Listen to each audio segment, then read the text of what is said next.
Given that the heart, the G center, the magnetic monopole has this incredible attractive power, how do we grab a hold of it and direct it where we want to? Well, step number one starts in the head. So the head in human design is not so much the thinking center, that's more the ajna. So the head in human design is the center for inspiration, for curiosity, for insights, and for possibilities.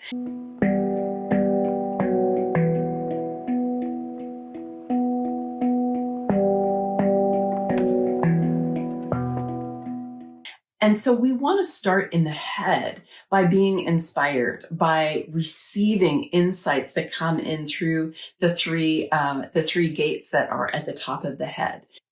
They're all about what's coming in from superconsciousness. They're all about divine inspiration. So when we can tap into what it is that we're being guided to from what's coming in through those upper gates, this can really help open up our sense of possibility. Now, the reason that this is important, and this is something that I saw back when I was studying law of attraction 25 years ago, people were creating affirmations, right? The statements of what they wanted from the same type of consciousness that created the challenges that they were having. Okay. Because I know when I was first taught this, maybe this is how you were taught it, is you just took something and you just flipped it around. So let's say that you were feeling unworthy, then you would just say, I'm worthy, I'm worthy. But if you have been feeling unworthy for a long time, you can't just say, I am worthy and have it really stick and transform you. Because you're doing it from the same level of consciousness. And there's a part of you that just isn't going to buy it. So in order to have a new thought that's really going to shift your life, you have to do it from a different level of consciousness.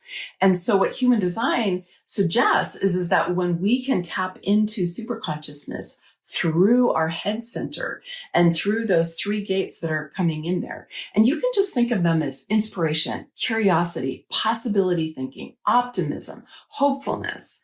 You don't have to know everything about those three gates. Then the invitation is to step outside of the box that you've been living in, to step outside of your comfort zone, if you will. Step outside of the limitations of what you thought could possibly happen, and then see what can transpire. And you want it to actually be something that makes you go, right? That it brings you energy. It helps to uplift you in some sense. So step number one is to step out of your comfort zone and your self-imposed limitations into a new horizon of possibility. It's when you're in that new horizon of possibility that you begin to discern, what is it that I really want? Not what is it that I was programmed to want, or not what is it that my wounded part wants, but what is it that I really want? Because that's what's going to have power, is when you get that sense of what you really want from deep inside your core, your soul longing, if you will, what you know that you came here to experience and to contribute. That's what you're after. Once you have the sense of what you really want from the field of all possibilities, step number two is to focus on your emotional tone.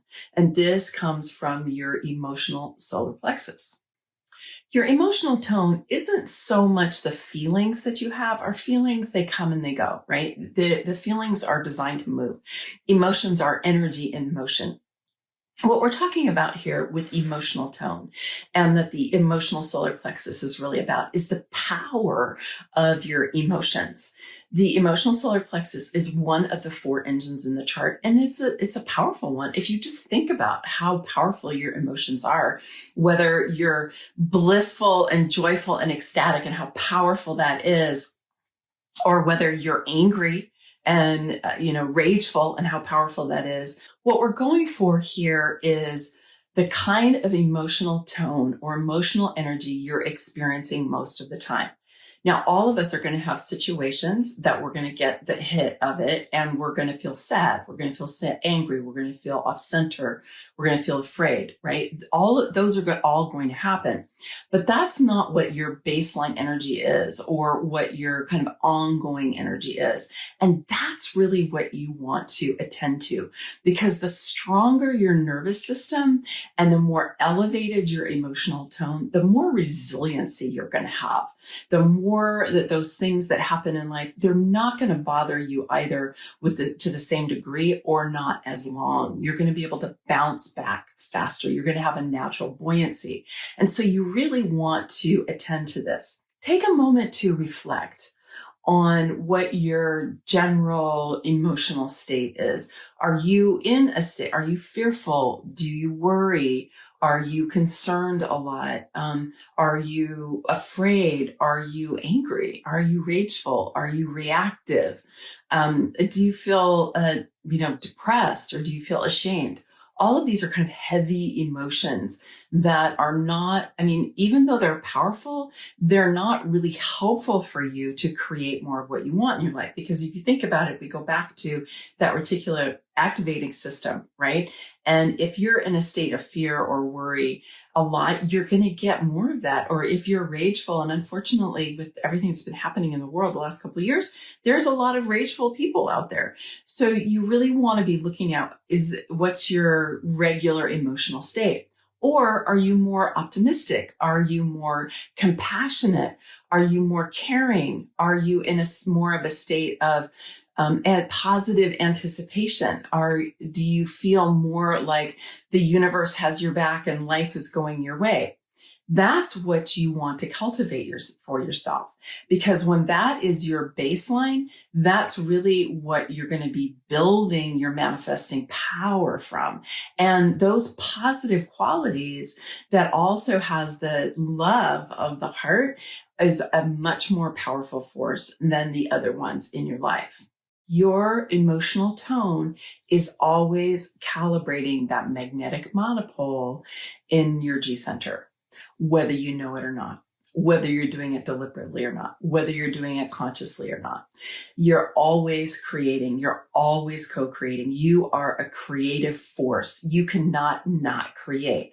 You cannot not send out a vibration from your magnetic monopole. So you might as well grab a hold of it and have it be what you purposely want.